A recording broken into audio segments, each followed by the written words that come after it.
हिंदुस्तान को उन्होंने मौका दे दिया है लाइन ऑफ कंट्रोल को ऑल्टर करने के लिए। लेकिन आपने कहा कि कराची में कंट्रोल रूम के जरिए ये पूरी की पूरी साजिश रची गई। रॉ को नहीं पता लगा, आईबी को नहीं पता लगा, मिलिट्री इंटेलिजेंस को नहीं पता लगा। तो हो सकता है ये पाकिस्तान आर्मी के कमांडोज हों या पाकिस्तान आर्मी के लोग हों। पाकिस्तान कंगाल है, उसके पास असला नहीं है, वेपन्स नहीं है to fight more than 4 to 7 days war. इस बारी हम ISI हेडक्वार्टर को हमला कर सकते हैं। चाइना खुद घबराया हुआ है। ट्रंप भी डबल गेम खेलते रहे हैं कुछ हद तक, कि जैसे अमेरिका ने बिन लादेन को निकाला है, ऐसे ही हम आपके घर घुस कर, आपको भरोसा होना चाहिए अपनी फौज के ऊपर।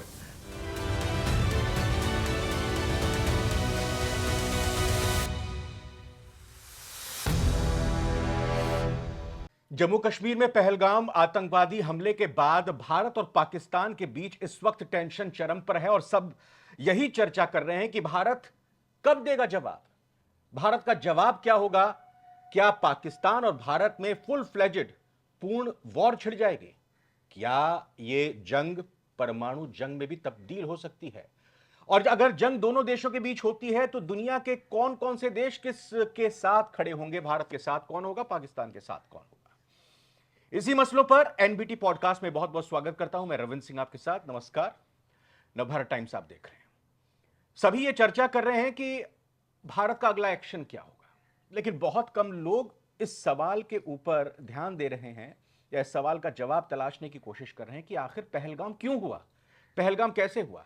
तो आज इन्हीं तमाम सवालों पर जवाब लेंगे, बात करेंगे। हमारे साथ defence expert major general retired PK Sehgal sir हैं। और पीके सहगल सर वो डिफेंस एक्सपर्ट हैं, with due respect to all, कि जब डिफेंस एक्सपर्ट टर्म मीडिया में आया था उसी दौर से ये डिफेंस की बारीकियों को, भारत की स्ट्रेटेजिक समझ को मीडिया के जरिए आप सब तक पहुंचाते आ रहे हैं।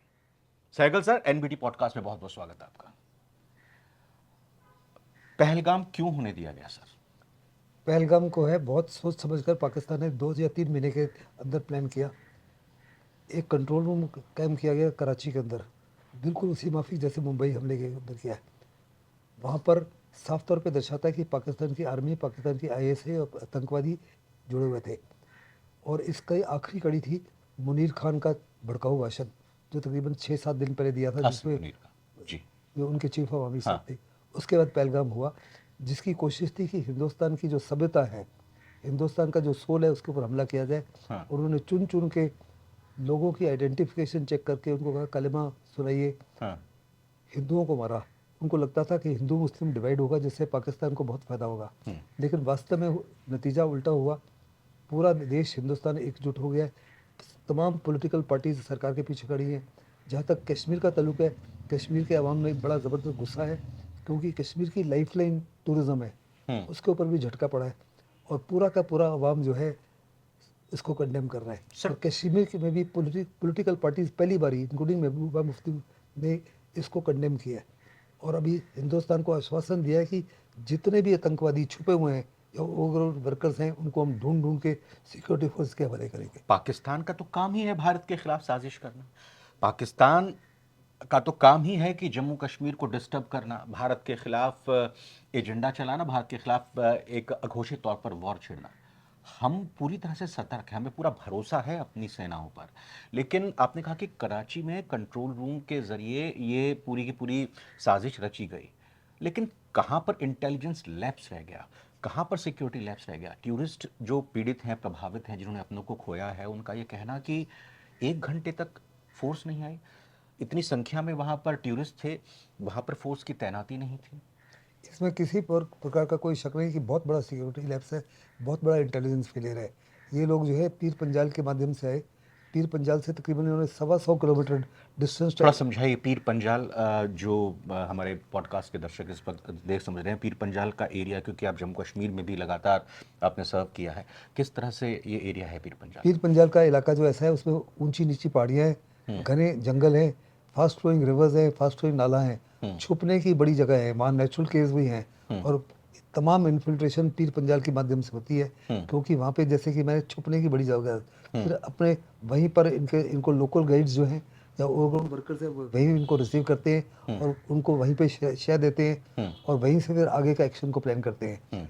ये आगे फिर तकरीबन 125 किलोमीटर आए पहलगाम के। इन्होंने ये इलाका जो पहलगाम का था जहाँ पे हमला हुआ, इसको भी यकीनन आईएसआई ने चुना होगा, क्योंकि ये ऐसा इलाका है जो फ्लैट मीडोज था, जहाँ बड़ा टूरिस्ट अट्रैक्शन है, वहाँ टूरिस्ट बड़े बड़े पैमाने पर आते हैं, लेकिन कोई एस्केप रूट नहीं है।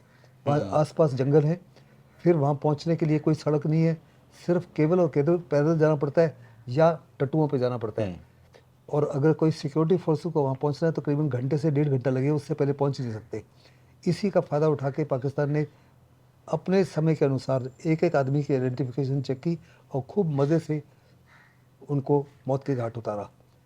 ये बहुत बड़ा सिक्योरिटी फेलियर इसलिए है और इंटेलिजेंस फेलियर इसलिए है कि जैसे कि वो बॉर्डर क्रॉस करके आए, तकरीबन आगे 125 किलोमीटर आए, इनके पास बंदूकें थी, M4 कार्बाइन थी, AK-47 था, AK-56 था। रॉ को नहीं पता लगा, IB को नहीं पता लगा, मिलिट्री इंटेलिजेंस को नहीं पता लगा, लोकल इंटेलिजेंस जो है, जो लोकल गवर्नमेंट है उनको नहीं पता लगा, वहाँ के SHO को नहीं पता लगा। SHO हर एरिया को चप्पे चप्पे से जानते हैं, कोई उसमें भारी आदमी आता है या नहीं आता। और कहा जा रहा है कि ये वहाँ पहले पहुँच गए थे और इन्होंने पहले 2-3 बारी वहाँ रिकॉनेसेंस की। ओके।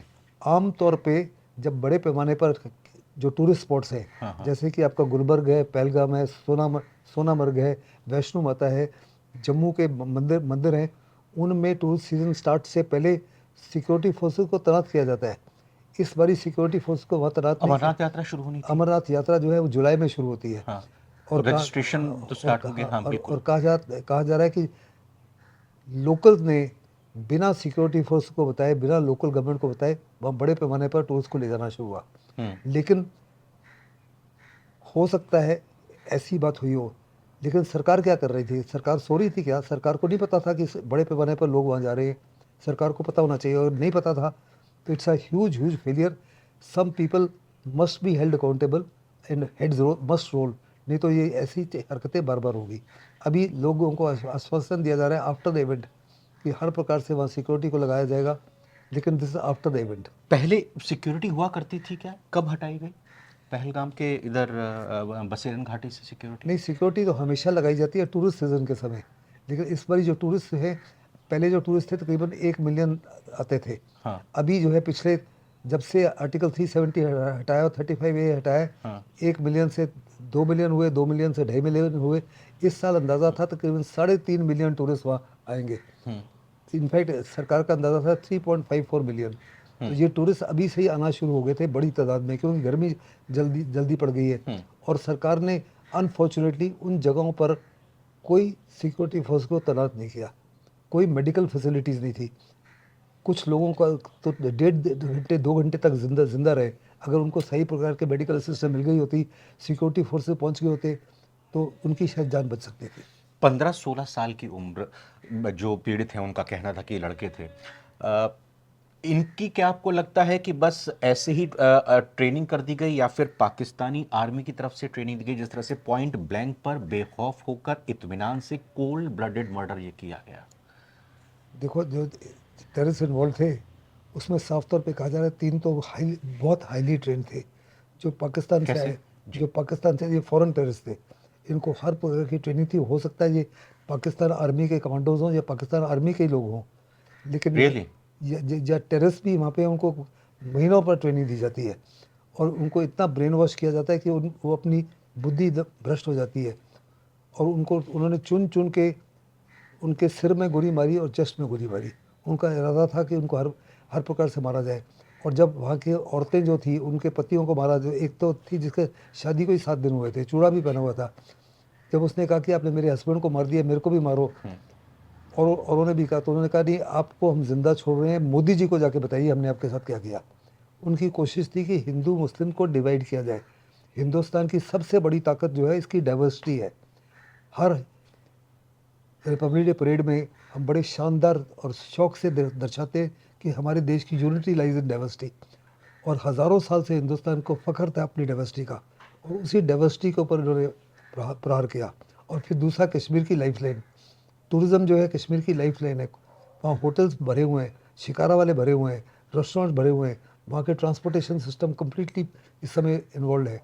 वहाँ के जो ढाबाज हैं, वहाँ के जितने भी लोकल गाइड्स हैं, टूरिस्ट गाइड्स हैं, पोनी राइडर्स हैं, सबकी ज़िंदगी इस टूरिज़्म के ऊपर तहत है। इससे उनकी क्वालिटी ऑफ लाइफ में बहुत चेंजेस आ रहे थे और यही पाकिस्तान को सता रहा था। मुनीर खान ने साफ तौर पे कहा कि कश्मीर पाकिस्तान की जगुलर वेन है और हम इसकी आज़ादी के लिए गले इनकी की नस। सहायता करेंगे। हाँ। लेकिन वो भूल गए कि आज़ादी तो पीओके के लोग चाहते हैं। कश्मीर के लोग तो आज़ाद हैं, उतने ही आज़ाद हैं जितने रेस्ट ऑफ द इंडियंस हैं। पीओके के लोग कह रहे हैं कि हमको पाकिस्तान के जुल्मों से बचाइए। यहाँ किसी प्रकार की कोई तरक्की नहीं हुई, कोई इंफ्रास्ट्रक्चर नहीं है, कोई एजुकेशन नहीं है, कोई हेल्थ केयर नहीं है और बेरहमी से हमारे खिलाफ बर्ताव हर दिन होता है।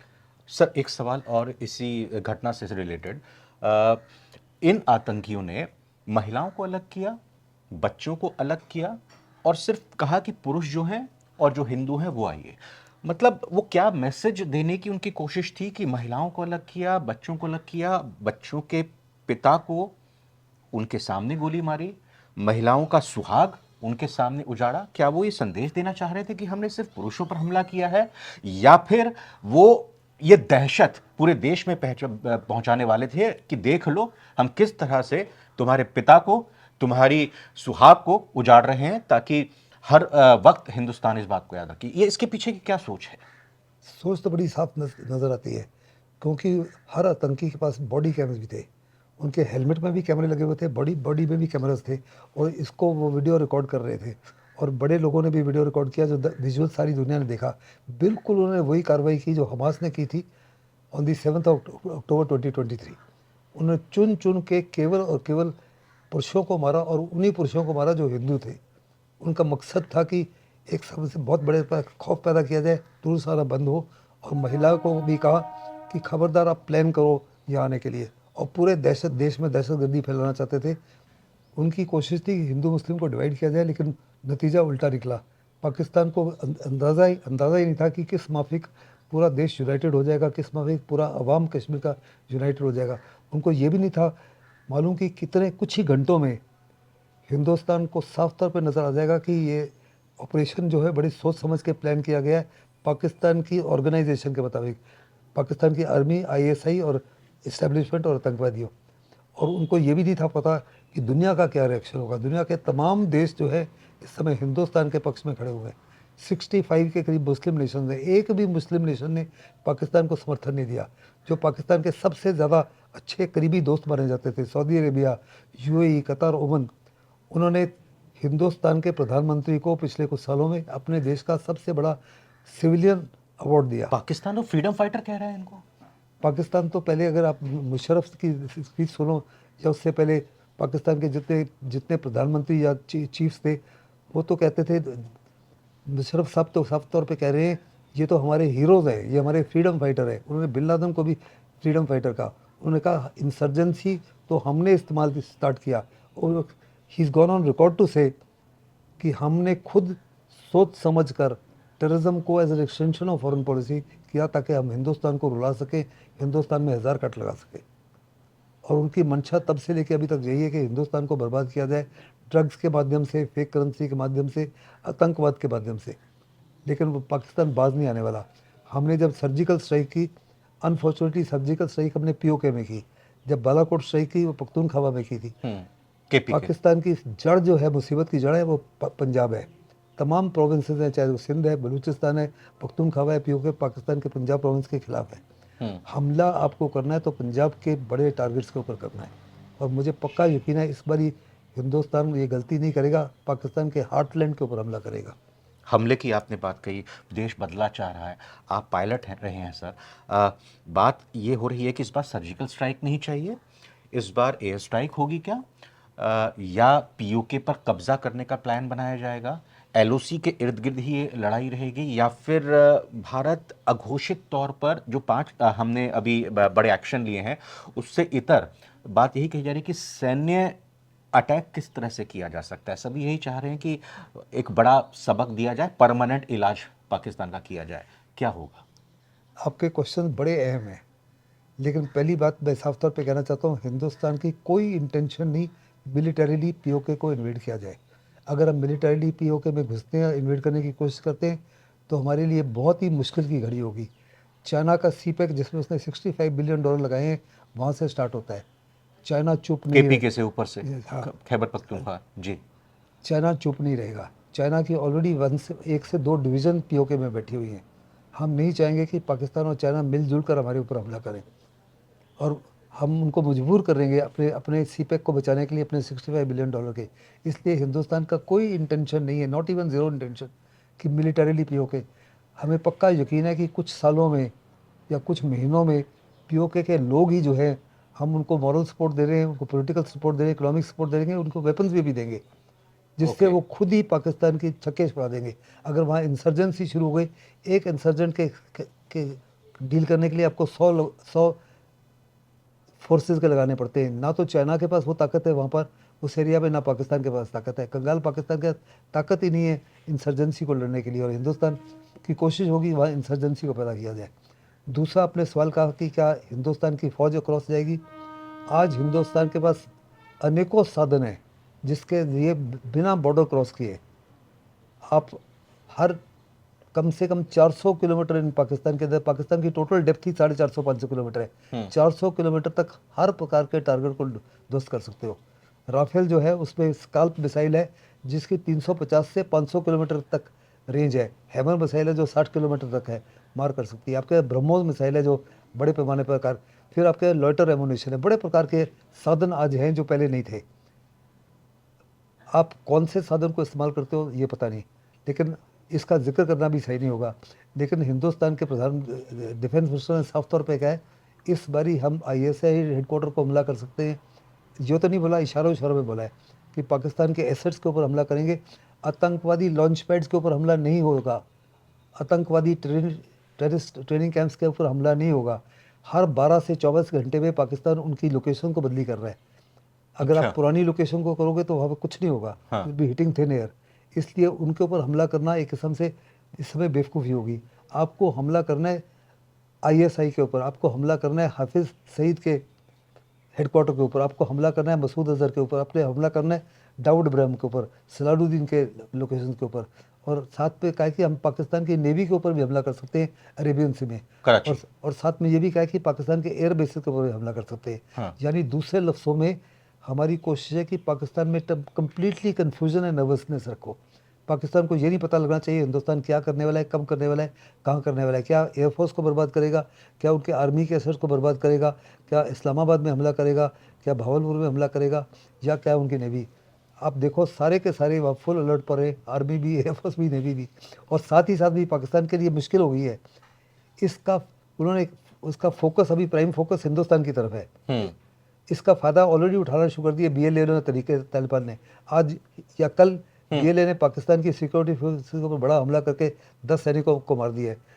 TTP यही बलूचिस्तान जी। बलूचिस्तान वालों ने, तरीके तालिबान भी यही कर रहा है। वो तो इंतजार कर रहे थे कि हिंदुस्तान कुछ करे ताकि हम बलूचिस्तान को लिबरेट कर सकें। यानी भारत के पास काफी ऑप्शंस है, अल्टरनेटिव्स हैं, और इसी कंफ्यूजन में वो पाकिस्तान को रखना चाह रहा है, क्योंकि तैयारी तो पाकिस्तान भी किए बैठा होगा कि भारत की तरफ से अटैक होता है तो कैसे उसको बचाना है, और फिर उसके बाद में भारत को क्या जवाब देना है। सवाल ये निकल कर आता है सर, आपने कहा कि चाइना आ जाएगा और 2 फ्रंट पर वॉर छिड़ जाएगी, क्योंकि पीओके पे अगर इंडिया एंटर करता है, क्योंकि चाइना को तो पाकिस्तान ने गिफ्ट में दे दी है बहुत सारी ज़मीन खैबर पख्तूनख्वा में, वहीं से सीपैक निकल रहा है। लेकिन लोग तो ये कह रहे हैं कि चाइना तो खुद ही टैरिफ वॉर में अमेरिका के साथ उलझा हुआ है, तो चाइना को चाहिए कि वो इंडिया के साथ और ज़्यादा संबंध बनाए रखे। लोग तो यही कह रहे हैं, एक्सपर्ट्स यही कह रहे हैं कि चाइना इन्वॉल्व नहीं होगा इसमें। मैं 100% कन्विंस हूँ कि चाइना इन्वॉल्व नहीं होना चाहता। इससे पहले भी नहीं हुआ था कभी तीनों वॉर्स में, किसी वॉर में नहीं चाइना इन्वॉल्व हुआ, इस बार भी इन्वॉल्व नहीं होगा अनलेस एंड अनटिल हम उनको फोर्स करें इन्वॉल्व होने के लिए। और अगर हम पीओके के ऊपर हमला करते हैं तो हम we are forcing China to get involve. हमारी रणनीति होगी जो स्ट्रैटेजिक आउटलुक है, स्ट्रैटेजिक आउटलुक में हम इस प्रकार की गलती नहीं करेंगे। नहीं, LOC तो सर वही चाइना के पास जो एरिया है वहां से लेके नीचे कश्मीर के उस एरिया तक है जो पाकिस्तान के इस वक्त कंट्रोल में है। तो जरूरी नहीं कि KP की तरफ अटैक किया जाए। क्या चाइना मान लेगा कि अगर वहां से हमला हो रहा है तो ये? देखो हिंदुस्तान के पास बहुत बड़ा फायदा है। पाकिस्तान ने साफ तौर पे कहा है कि हम शिमला एग्रीमेंट को नहीं एक्सेप्ट करते। शिमला एग्रीमेंट के तहत ही जो लाइन ऑफ कंट्रोल है जो 700 किलोमीटर है आपका, जम्मू से लेकर सियाचिन के एरिया तक डिमार्केट किया गया था, और दोनों देशों ने कहा था ये हमारी लाइन ऑफ कंट्रोल है और हम एक तरफा एक्शन नहीं लेंगे इसको तब्दील करने के लिए। ठीक है। नाउ दैट उन्होंने कहा कि हम इसको समझौते को नहीं मानते, हिंदुस्तान को उन्होंने मौका दे दिया है लाइन ऑफ कंट्रोल को ऑल्टर करने के लिए। ओके। लाइन ऑफ कंट्रोल आप कहाँ ऑल्टर करोगे ये आपके ऊपर निर्भर है, लेकिन मैंने कहा है जैसे कि आप पूरे पीओके को ऑक्यूपाई करने की कोशिश नहीं करोगे, ओके। क्योंकि पीओके इस समय चाइना बड़ी दुविधा में है। चाइना साफ तौर पे हिंदुस्तान के साथ रिश्ते नाते ट्रेड बनाना चाहता है। हाँ। टेरिस की वजह से उसकी इकोनॉमी बैठी हुई है। हाँ। सीसीपी गिर सकती है, जीपेंग की हुकूमत खत्म हो सकती है। हाँ। चाइना खुद घबराया हुआ है, लेकिन हमने उसको मजबूर नहीं करना। वो साफ तौर पे कहते हैं कि उनकी और पाकिस्तान की जो दोस्ती है is higher than the Himalayas and deeper than the oceans. हमने इंश्योर करना है, हमारी स्ट्रेटजी होनी चाहिए कि हमारी एक तरफा लड़ाई हो पाकिस्तान के साथ ही। अगर दोनों देशों की कंबाइंड हो तो हमारे पास टोटल 31 स्क्वाड्रन्स हैं एज ऑफ टुडे। एयरफोर्स के दोनों कंबाइंड 65 स्क्वाड्रन आपके खिलाफ उतार सकते हैं, डबल। वैसे जहाँ तक चाइना का ताल्लुक है, चाइना अगर ना भी दखल अंदाजी करे, नहीं भी करेगी, तो आपकी 40 से 45% एयरफोर्स, नेवी और आर्मी को उसने टाइप किया हुआ है। आप चाइना के बॉर्डर से एक भी सोल्जर को आसानी से नहीं निकाल सकते। क्या आप अरुणाचल को खाली करोगे? क्या आप चिकन नेक के इलाके से विड्रॉ करोगे? क्या आप लद्दाख में से करोगे? चाइना उसका फ़ायदा उठा सकता है। आपको क्या क्या आश्वासन है कि अब चाइना फ़ायदा नहीं उठाएगा? चाइना उस इलाके में फ़ायदा उठा सकता है। इसलिए आप चाइना ने आपकी फोर्सेज तो टाइप की हुई हैं। So what is available to use only about 60%। उसमें भी बहुत सारी फोर्सेज आपके नॉर्थ ईस्ट में लगी हुई हैं इंसर्जेंसी के, और बहुत सारी तो पाकिस्तान के साथ अप्रॉक्सीमेटली 50% तो टोटल स्ट्रेंथ है। इसलिए आप गलती से भी कुछ ऐसा एक्शन नहीं ले सकते जिसमें चाइना मजबूर हो जाए एंटर करने के लिए।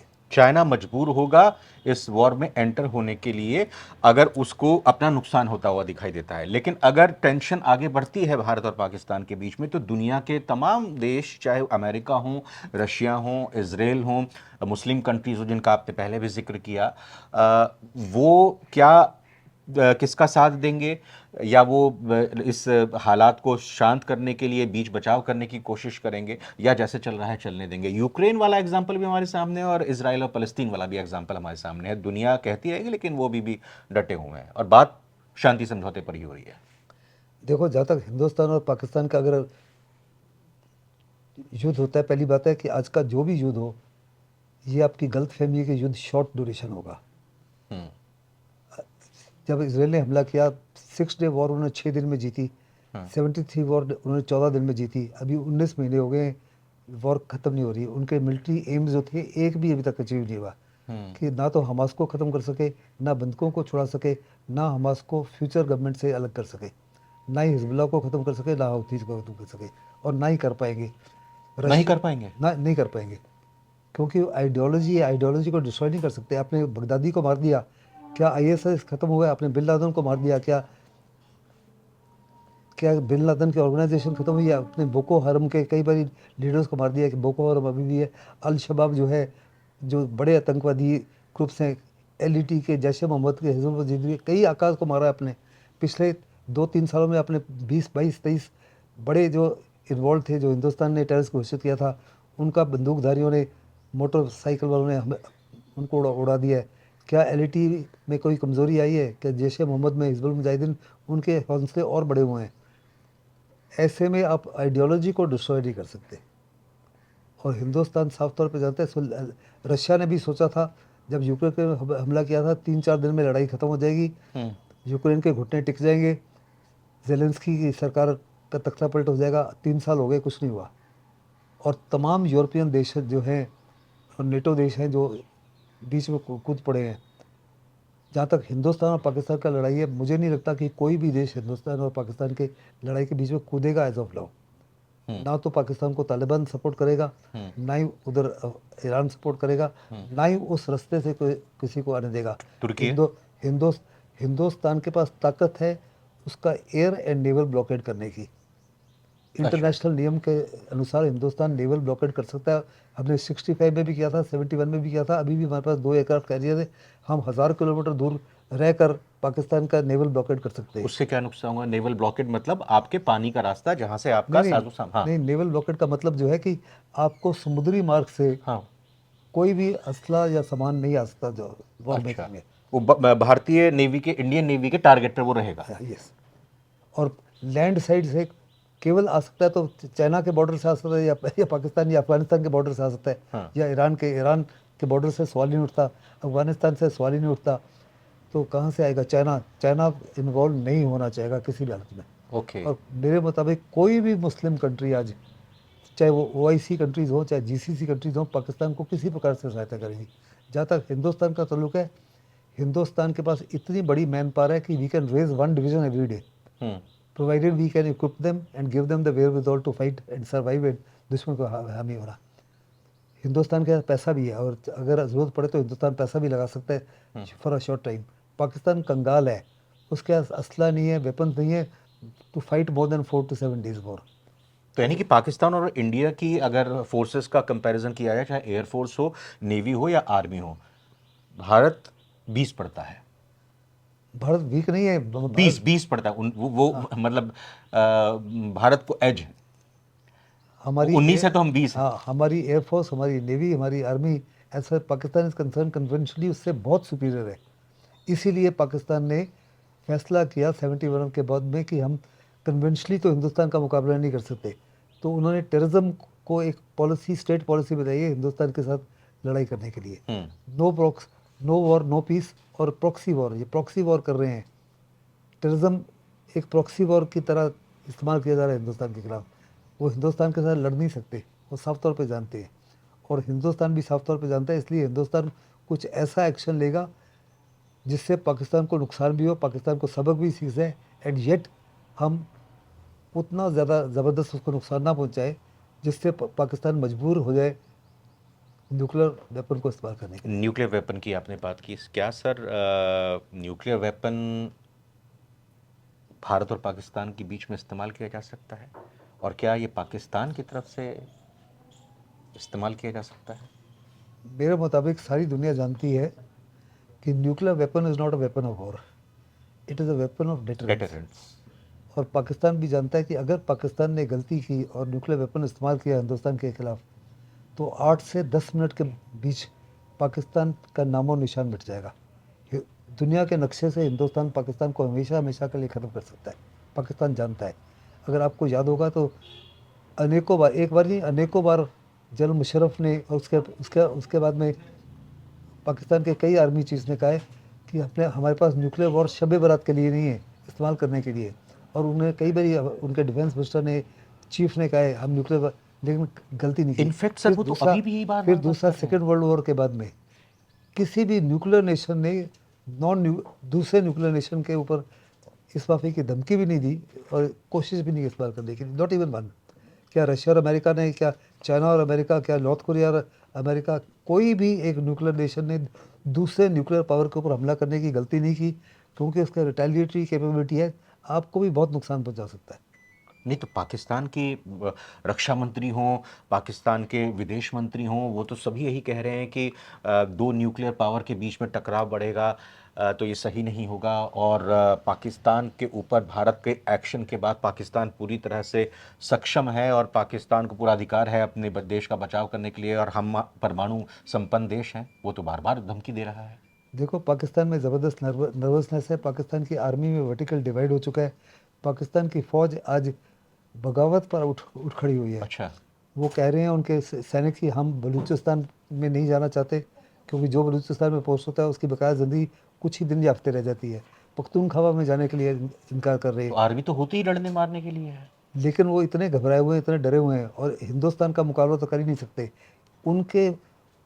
उनके मोरल और मोटिवेशन को रेज करने के लिए और उनके देशवासियों को की हिम्मत बढ़ाने के लिए पाकिस्तान के मंत्री जो हैं, चाहे डिफेंस मिनिस्टर हैं या चीफ है, इस माफ़ी का भाषण बोल रहे। पहले भी अनेकों बार इस माफ़ी का बातचीत कर चुके हैं, लेकिन आज तक क्या हिम्मत हुई है? आपको याद होगा जब कारगिल का युद्ध हुआ था, बिल क्लिंटन ने अटल बिहारी वाजपेयी को रिंग करके कहा था, उन्होंने न्यूक्लियर मिसाइल्स मूव कर दिए हैं और उन्होंने F-16 सरगोदा से न्यूक्लियर वेपन कर दिया है, आप आइए अमेरिका, ताकि नवाज शरीफ के साथ बातचीत करने के लिए। उन्होंने कहा नवाज शरीफ के साथ आप बातचीत करो, मैं नहीं आऊँगा। लेकिन उन्होंने साफ तौर पर स्टेटमेंट की, अगर पाकिस्तान ने गलती की तो हम 8 से 10 मिनट के अंदर 500 से ज़्यादा पाकिस्तान के शहर और टारगेट्स को कम्प्लीटली वाइप आउट कर देंगे। तो करगिल के टाइम पर क्लिंटन अमेरिका के राष्ट्रपति थे, तो सर आज की तारीख में ट्रंप हैं, और ट्रंप क्या करेंगे जब भारत और पाकिस्तान के बीच में टेंशन और ज़्यादा बढ़ जाएंगी, एक्सकेलेट हो जाएंगी? देखो, प्रेसिडेंट डोनाल्ड ट्रंप ने जिस दिन ये कार्रवाई हुई, मोदी जी को रिंग करके कहा कि हम आपके साथ खड़े हैं। इस समय उनकी एडमिनिस्ट्रेशन में कुछ ऐसे सीनियर ऑफिसर्स हैं जो मुख्य पदों पर हैं, जो कम्प्लीटली सपोर्टिव है इंडिया के, चाहे वो माइक रूबियो हो, चाहे माइक वॉल्ट्स हो, चाहे वो तुलसी गबार्ड हो, चाहे कश पटेल हो, वो सारे, और इवन जेडी वांस जो है, उनकी वाइफ भी इंडियन है, वो इंडिया के सपोर्टर्स हैं। उनकी ज़बरदस्त कोशिश होगी। हम चाहेंगे कि जहाँ तक ट्रंप का ताल्लुक है, आईएमएफ को, वर्ल्ड बैंक को इन्फ्लुएंस कर सकते हैं कि आईएमएफ की तरफ से, वर्ल्ड बैंक की तरफ से पाकिस्तान को किसी प्रकार की वित्तीय सहायता मत दिए। It is money that makes the way run. Pakistan कंगाल हो जाएगा, घुटने टूट जाएंगे। दूसरा, एफएटीएफ में पाकिस्तान को दोबारा शामिल किया जाए, हम चाहेंगे। और एफएटीएफ से पाकिस्तान निकला अमेरिका के इन्फ्लुएंस के। अमेरिका की जो डीप स्टेट है वो हमेशा डबल गेम खेलती रही है। ट्रंप भी डबल गेम खेलते रहे हैं कुछ हद तक। ट्रंप ने $300 मिलियन का ग्रांट दिया पाकिस्तान को। पाकिस्तान के पास 80 F-16 है जो ग्राउंडेड हैं, उनके पास स्पेयर्स ही नहीं है। उन्होंने ग्रांट के माध्यम से कहा कि हम $300 मिलियन के आपको स्पेयर पार्ट देंगे ताकि आपके F-16 जो हैं उड़ान कर सके इंसर्जेंट्स के खिलाफ पख्तूनख्वा में। लेकिन ट्रंप भी जानते हैं कि वो इस्तेमाल करे देंगे हिंदुस्तान के खिलाफ। अभी हिंदुस्तान कह सकता है उनको, ट्रंप को, कि उनको वो जो है उसको रद्द कर दिया जाए, और वो 100% करेंगे। साथ ही साथ ट्रंप की कोशिश होगी, क्योंकि दोनों न्यूक्लियर पावर्स हैं और इस समय जो भी युद्ध है वो ख़त्म नहीं हो रहा, चाहे वो हमास और इसराइल का हो, उधर यूक्रेन और रशिया का हो। ट्रंप नहीं चाहेंगे कि एक और नया युद्ध स्टार्ट हो जाए, बिकॉज दुनिया की इकोनॉमी कम्प्लीटली रुइन हो रही है, कम्प्लीटली बर्बाद हो रही है। वो चाहते हैं कि चाइना से शिफ्ट होकर सप्लाई चेन्स इंडिया में आए, कंपनियाँ इंडिया में आए, और अगर इंडिया ही युद्ध में इन्वॉल्व हो गई तो companies will think 10 times to before coming to India, और ट्रंप नहीं चाहते। इसलिए ट्रंप की बड़ी ज़बरदस्त कोशिश होगी कि ये युद्ध जो है बड़े पैमाने पर ना बढ़े। रशिया और इसराइल, जहाँ तक रशिया खड़ा है, रशिया हिंदुस्तान के साथ सॉलिडली खड़ा होगा, irrespective what ever be. Putin आपको हर प्रकार की सपोर्ट करेंगे, हर प्रकार के वेपन्स देंगे। जहाँ तक इसराइल का ताल्लुक है, इसराइल तो आपका ज़बरदस्त फ्रेंड है। आपकी 65 वॉर थी या 71 वॉर थी या 99 वॉर थी, विदाउट कंडीशंस इसराइल और फ्रांस आपके साथ खड़े थे। मैक्रोन ने भी रिंग करके कहा कि हम हर प्रकार से आपके साथ खड़े हैं, आपको जो चाहिए हम आपको देने के लिए तैयार हैं। हमको किसी प्रकार से एक भी सैनिक किसी से नहीं चाहिए। अगर युद्ध लंबा चलता है तो हो सकता है हमको किसी प्रकार के हथियार चाहिए होंगे, कुछ साइबर सिक्योरिटी चाहिए होगी, कुछ इंटेलिजेंस चाहिए होगा। इसराइल के पास सबसे बढ़िया इंटेलिजेंस है, और हमको चाहिए होगा कि अगर हमने कम्प्लीटली इलेक्ट्रॉनिकली पाकिस्तान को इलेक्ट्रॉनिकली और साइबर वॉरफेयर से पहले के बर्बाद करना है, क्योंकि आजकल का युद्ध जो है उसमें कम्प्लीटली तब्दीली हो चुकी है। हाइब्रिड युद्ध हो गया, इंफॉर्मेशन वॉरफेयर आ गया, साइबर वॉरफेयर आ गया, स्पेस बेस्ड वेपन्स आ गए हैं, रोबोट्स आ गए हैं, ड्रोन्स आ गए हैं, एंटी ड्रोन कैपेबिलिटी आ गई है। इसमें बहुत बड़े पैमाने पर इसराइल को और रशिया को एक्सपीरियंस है, अभी तजुर्बा है, उसका फ़ायदा हिंदुस्तान को मिल सकता है, और हिंदुस्तान वो उनसे एक्सपर्टीज मांगेगा। पाकिस्तान की तरफ से अगर मिसाइल अटैक होता है या पाकिस्तान के फाइटर प्लेन्स आते हैं, तो भारत के पास किस तरह की क्षमता है कि वो उनको अंदर एंटर ना होने दे, या मिसाइल को वो हवा में ही नष्ट कर दे, भारत की सीमा में दाखिल ही नहीं हो पाए? देखो, भारत के पास अनेकों type of air defence weapons हैं। भारत के पास मिसाइल को भी डिस्ट्रॉय करने के लिए कुछ सिस्टम्स अपने हैं, कुछ हमने 3 S-400 की यूनिट्स जो है रशिया से लिए हैं, जिनमें से 2 को हमने तैनात किया हुआ है अगेंस्ट चाइना, और 1 अगेंस्ट पाकिस्तान। उन दो को शायद रीडायरेक्ट किया जाएगा पाकिस्तान की तरफ। और हम चाहेंगे, शायद हमको अवैक्स की हमारे पास कमी है, अर्ली वार्निंग एयरक्राफ्ट की कमी है, उसमें हम फ्रांस और इसराइल से सहायता ले सकते हैं, और वो ज़रूर अवश्य सहायता देंगे। शॉर्ट टर्म लीज पर उनसे ये हवाई जहाज़ ले सकते हैं। जहाँ तक उनका मिसाइल का कैपेबिलिटी है, हिंदुस्तान का कुछ हद तक एंटी मिसाइल कैपेबिलिटी है थ्रू S-400, और कुछ हिंदुस्तान के DRDO ने अपने वेपन तैयार किए हैं जो अर्थ के एटमॉस्फेयर और एक्सो एटमॉस्फेयर में मिसाइल को इंटरसेप्ट करके बर्बाद कर सकते हैं। उसके बावजूद अगर पाकिस्तान बहुत सारी मिसाइल एकदम इकट्ठी फायर करे एक ही टारगेट के ऊपर, तो हो सकता है वन आउट मिसाइल टारगेट को हिट कर पाएगी। फिर एंटी ड्रोन कैपेबिलिटी की आवश्यकता है जो हिंदुस्तान के पास है, लेकिन उतने बड़े पैमाने पर नहीं है इस समय कि आप पूरे के पूरे भुज से लेके सियाचिन तक के एरिया को कवर करो। जो आपके स्ट्रेटेजिक एसेट्स हैं उनको बचाने के लिए आपके पास है, लेकिन स्ट्रेटेजिक एसेट्स भी तो इस पूरे बॉर्डर में बहुत है, अनेकों हैं। लेकिन जो मुख्य एयर बेसिस हैं वहाँ पर, और जो मुख्य आपके न्यूक्लियर साइट्स हैं या मुख्य जो आपके ब्रिजेस वगैरह हैं, जो लॉजिस्टिक्स के लिए या मुख्य कम्युनिकेशन सेंटर्स हैं, उनके ऊपर तैनात कर सकते हो, बाकी तो वल्नरेबल रहेंगे। लेकिन पाकिस्तान के पास ये क्षमता ऑलमोस्ट नील के बराबर है। अच्छा। पाकिस्तान का as of now almost nil है। पाकिस्तान बहुत बड़े पैमाने पर वल्नरेबल है फॉर इंडियन स्ट्राइक्स। और इंडिया की जो अग्नि मिसाइल है, अग्नि 1, अग्नि 2, जो 750 किलोमीटर की रेंज की है, 1500 किलोमीटर की रेंज की है, उसकी जो टर्मिनल स्पीड है, वो टर्मिनल स्पीड इतनी ज़बरदस्त है, उसकी सर्कुलर एरर ऑफ प्रोबेबिलिटी जो है ±10 मीटर के ऊपर जाके गिरती है। उसको चाइना भी आज डिटेक्ट करके न्यूट्रलाइज नहीं कर सकता। 17,000 किलोमीटर की स्पीड पे वो मिसाइल आती है। उसको डिटेक्ट करके न्यूट्रलाइज करना इम्पॉसिबल है, और पाकिस्तान के पास तो किसी प्रकार की कोई काबिलियत नहीं। चाइना भी उससे वरीड है, चाइना के पास भी नहीं है, तो पाकिस्तान के पास तो सवाल ही नहीं उठता। आसिम मुनीर जो पाकिस्तानी जनरल हैं, उनको लेकर कहा जा रहा है कि वो रिटायर होने वाले थे और इसीलिए ही उन्होंने ये मिस एडवेंचर किया है ताकि वो बने रहें अपने पद पर, क्योंकि पाकिस्तान जनरल जो हैं वो अपने पद को छोड़ना नहीं चाहते हैं। आप बिल्कुल सही कह रहे हो। पाकिस्तान के जितने भी आर्मी चीफ है इन द पास्ट, किसी को 3 साल का एक्सटेंशन मिला, किसी को 6 साल का एक्सटेंशन मिला, लेकिन 1 या 2 साल का एक्सटेंशन तो सारी लेते हैं। सिविल सरकार को हुक्म दिया जाता है एक्सटेंशन देने के लिए। लेकिन जहाँ तक मुनीर जी का ताल्लुक है, इनको एक्सटेंशन नहीं मिलेगा, क्योंकि पुराने 3 से 4 आर्मी चीफ्स जो हैं, एयरफोर्स के चीफ्स जो हैं, नेवल चीफ्स हैं, उन्होंने कहा कि ये जो है एक किस्म से कद्दू है, और इसी की वजह से हम बलूचिस्तान में मार खा रहे हैं, पख्तूनख्वा के मार खा रहे हैं। ओके।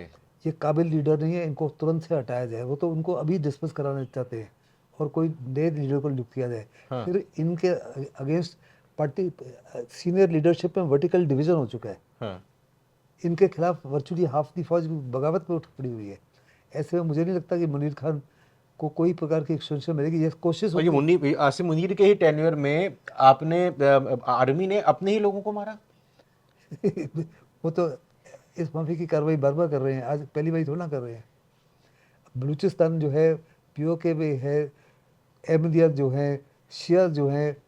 नहीं, जब इमरान खान वाला प्रोटेस्ट हुआ था तो इमरान खान की मतलब सपोर्टर्स की आड़ में आपने अपने ही सिविलियंस को अटैक कर दिया इस आर्मी ने। नहीं, बाकी भी तो ये पाकिस्तान में जो शियाज हैं वो तो पाकिस्तान के सिविलियन नहीं है, अहमदिया हैं, अहमदिया हैं, मुजाहिद हैं।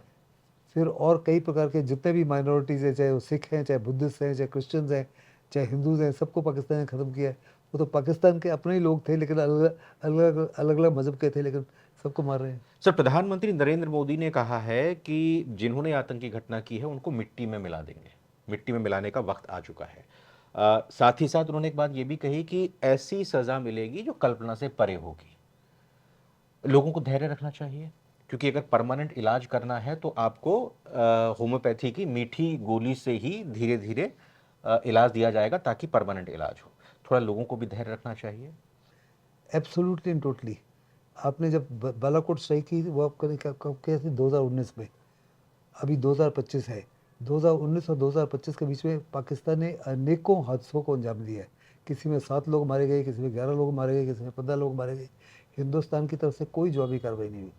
हम सिर्फ अपनी सिक्योरिटी को ध्यान में रखते रहे, अपने इंटेलिजेंस को ध्यान में रखते, उसको मजबूत करते रहे, लेकिन पाकिस्तान आए दिन ये कार्रवाई करता रहा है। अभी हम साफ तौर पे दर्शा रहे हैं पाकिस्तान को, देयर विल बी कंसिस्टेंसी। आप जब बॉर्डर क्रॉस करके कोई भी कार्रवाई करोगे, छोटी या बड़ी हो, हम बर्दाश्त नहीं करेंगे। हम जवाबी कार्रवाई करेंगे घुस के अंदर। और साफ तौर पे जब उन्होंने कहा कि हम ये टेररिस्ट जो हैं इनको नहीं छोड़ेंगे, इनके पीछे जो आकाज हैं उनको नहीं छोड़ेंगे, और जिन्होंने इनकी मदद की है हर प्रकार से प्लानिंग और एग्जीक्यूशन में, उनको नहीं छोड़ेंगे, चाहे दुनिया में कहाँ भी छुप जाए। बिल्कुल एग्जैक्टली वही इशारा दिया है। आपको याद होगा आज से तकरीबन 45 साल पहले म्यूनिख में इसराइल के ओलंपिक प्लेयर्स को मारा गया था। मोसाद को, इसराइल को 10 से 11 साल लगे हर एक को ढूंढ ढूंढ के ख़त्म करने के लिए, लेकिन एक को भी नहीं छोड़ा। कुछ को तो भगवान लेके गए, लेकिन जो जिंदा रह गए थे उनको एक को भी नहीं छोड़ा। तो हिंदुस्तान भी ऐसा ही कर रहा है कि अब किसी प्रकार से नहीं छोड़ेंगे, और ऐसी बदतर मार मारेंगे जिसका आपको अंदाजा भी नहीं है। आतंकियों के ठिकानों पर, उनके घर पर कश्मीर में हमला किया जा रहा है, उनके घर ध्वस्त किए जा रहे हैं, लगातार एनकाउंटर्स हो रहे हैं, मारे जा रहे हैं। ये कार्रवाई शुरू हो चुकी है, साफ सफाई की कार्रवाई शुरू हो गई है। ये तो विद इन द कंट्री है। इशारा है कि जैसे अमेरिका ने बिन लादेन को निकाला है, ऐसे ही हम आपके घर घुसकर दाऊद इब्राहिम को, हाफिज सईद को, मसूद अजहर को, सलालुद्दीन वगैरह को, रौफ को निकालेंगे। आपने जहाँ छुपाना है छुपा लीजिए। पाकिस्तान इतना घबरा गया कि उनकी लोकेशन भी बदली कर रहा है आए दिन, लेकिन हमारे को एक्सटर्नल इंटेलिजेंस रॉ और पैसे के माध्यम से, पैसा हमारे पास बहुत है। पैसा is the money that makes the wave. ये जो उनके 20-22 आतंकी मारे गए हैं मोटरसाइकिल के, और जिनको पता नहीं लगा, या तो उनका गैंग वॉर होता है या तो उनके ISI ने उनको खुद खत्म किया है, अननोन गनमैन, अननोन। या हो सकता है हिंदुस्तान तो डेरल बोर्ड में, लेकिन पाकिस्तान कह रहा है, हिंदुस्तान ने किया, हिंदुस्तान कह रहा है हम इस माफी की हरकत किसी दूसरे देश में जाकर नहीं करते। अभी पाकिस्तान कह रहा है कि हिंदुस्तान ने ये कार्रवाई कराई है UAE के माध्यम से। तो यानी दूसरे लफ्ज़ों में पैसा काम बोलता है, और हिंदुस्तान के पैसे की कमी नहीं है। सर, लास्ट में NBT पॉडकास्ट जो हमारे व्यूअर्स देख रहे हैं, इस नाजुक घड़ी में as a defence expert, as a retired major general, आप क्या कहना चाहेंगे, अपनी तरफ से क्या मैसेज देना चाहेंगे? क्योंकि बहुत सारी चीज़ें डिस्कस नहीं की जा सकती हैं कि क्या कुछ हो सकता है, कैसे हो सकता है। लोग थोड़ा बेचैन भी हैं, उनका पेशेंस भी जवाब दे रहा है, कह रहे हैं कि जल्द से जल्द कार्रवाई करेंगे। 26 जनवरी के लिए क्या राफेल और मिराज और सुखोई रखे हुए हैं क्या? उन लोगों को आप यहाँ पर क्या कहना चाहेंगे? मेरा बात हुआ कि हमारे देश की इस समय लीडरशिप जो है बड़ी क्लियर थिंकिंग है, बड़ी मेच्योर है, बड़ी डिसाइसिव है। एक्सटर्नल अफेयर्स मिनिस्टर बहुत लायक हैं। हमने इंटरनेशनल एनवायरनमेंट को इतना बढ़िया शेप किया है। आपको याद है 1971 की वॉर के पहले हमारी प्राइम मिनिस्टर इंदिरा गांधी दुनिया भर में घूमने गई थी इंटरनेशनल एनवायरनमेंट को हिंदुस्तान के शेप करने के लिए। उस समय इंडो सोवियत फ्रेंडशिप थी। हमने ही घर में बैठे हुए इंटरनेशनल एनवायरनमेंट को शेप कर लिया। आज सारी दुनिया हमारे फेवर में, मुस्लिम देश हमारे फेवर में, तालिबान हमारे फेवर में, यूनुस जी इसको कंडेम कर रहे हैं हमारे फेवर में, बलूचिस्तान लिबरेशन आर्मी, तरीके तालिबान पाकिस्तान। आप धैर्य रखिए, आपको भरोसा होना चाहिए अपनी फ़ौज के ऊपर। आज सारी दुनिया कहती है कि हिंदुस्तान की फ़ौज जो है हिंदुस्तान की एकता, अखंडता, आबरू और छवि की गार्डियन एंजल है। आज़ादी से पहले 1000 साल हर लड़ाई हारे। जो भी खैबर से आया आपको मार दे गया, जो भी समुद्री तट से आया आपको तबाह कर गया और आपके ऊपर हामी हो गया। आज़ादी के बाद आपने 5 लड़ाइयाँ लड़ी, 62 की लड़ाई आप हारे ब्यूरोक्रेटिक और पॉलिटिकल स्टुपिडिटी की वजह से। बाकी तमाम लड़ाइयाँ इस फौज ने शानदार तरीके से लड़ी हैं। और हमने जिस माफ़ी की सेंसिटिविटी, जिस माफ़ी की कैरेक्टर और इंटेग्रिटी दिखाया, उसको देख के तो दुनिया दंग रह गई। हम 6 महीने बांग्लादेश में रहे। जो भी फ़ौज किसी देश को डिफेंड करने के लिए या इन्वेड करने के लिए जाती है, बहुत बड़े पैमाने पर लूटमार और बलात्कार करती है। 6 महीने हिंदुस्तान की फ़ौज रही वहाँ पे, एक भी सिंगल एलिगेशन नहीं। जो सेंसिटिविटी, कैरेक्टर, इंटेग्रिटी, कंपैशन आपकी फ़ौज ने दर्शाया, तो दुनिया आज देख के दंग रह गई है। फिर हमारे प्रधानमंत्री तो साफ तौर पे एक विश्व गुरु और विश्व मित्र के रूप में उभर रहे हैं। आज से तकरीबन 165 साल पहले स्वामी विवेकानंद ने अमेरिका में कहा था कि दुनिया में एक समय आएगा जहाँ इतना हाहाकार हो जाएगा, उस समय एक ही देश है जो विश्व गुरु के रूप में उभरेगा। और उसने कहा मैं बहुत दूर देख सकता हूँ, वो हिंदुस्तान होगा। आज वास्तव में हिंदुस्तान उस तरफ बढ़ रहा है, हिंदुस्तान की इन्फ्लुएंस बढ़ रही है। Is the fastest growing economy. सारे देश चाहे बड़े हों छोटे हो, हिंदुस्तान के साथ ताल्लुकात बढ़ाना चाहते हैं। भरोसा रखिए, संयम रखिए।